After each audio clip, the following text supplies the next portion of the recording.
Hello दोस्तों, कैसे हो आप सब। हमारे यूट्यूब चैनल हॉरर डिक्शनरी में आप सभी का स्वागत है। तो चलिए बिना किसी देरी के वीडियो स्टार्ट करते हैं। मुंबई बहुत बड़ा शहर है। यहाँ हर कोई अपनी ज़िंदगी का टॉपर बनना चाहता है। ऐसे ही रमेश अपनी आंखों में सपने सजाए अपने गांव छोड़कर यहाँ आया। वो भी क्या कर सकता था। उसके घर वालों ने उसे मुंबई पढ़ने भेज दिया, पर उसके घर वालों को नहीं पता था कि ये उन लोगों की ज़िंदगी की सबसे बड़ी गलती थी। रमेश पहली बार घर से इतना दूर मुंबई में अपने मामा जी के घर आया था। वो मामा जी को देखकर बहुत खुश था।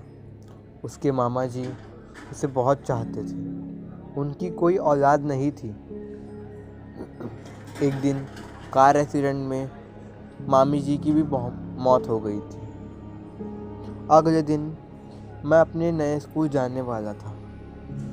मेरे पहले दिन बहुत अच्छा रहा। मैंने बहुत से दोस्त बनाए।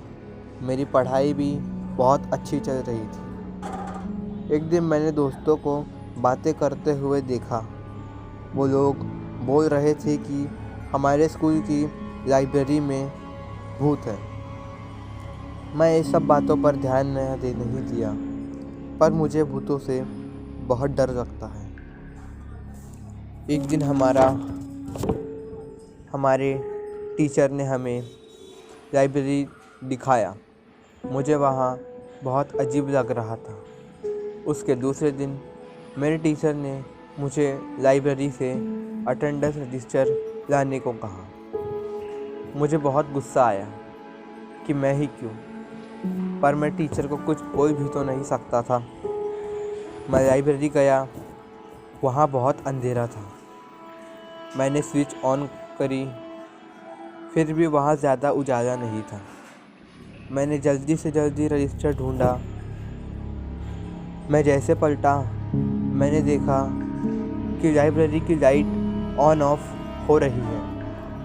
मैंने डर के मारे वहाँ से भाग गया।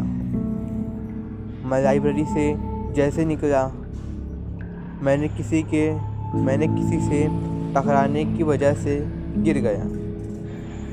मैंने जैसे देखा तो मुझे मेरे सामने एक बड़ा लंबा आदमी दिखा।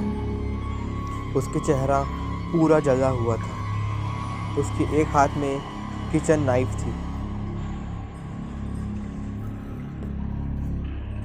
किचन नाइफ में खून टपक रहा था। मैं बहुत ज़्यादा डर गया। डर के मारे मैं बेहोश हो गया। जब मेरी आंखें खुली तो मैंने देखा कि मैं हॉस्पिटल में हूँ। डॉक्टर ने कहा मेरी बॉडी में ग्लूकोज की कमी की वजह से मैं बेहोश हो गया था। उसके बाद मैं कई दिनों तक स्कूल नहीं गया। मैंने ये बात किसी को भी नहीं बताई। मैं आज भी उस आदमी का चेहरा याद करता हूँ तो मेरे रोंगटे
है।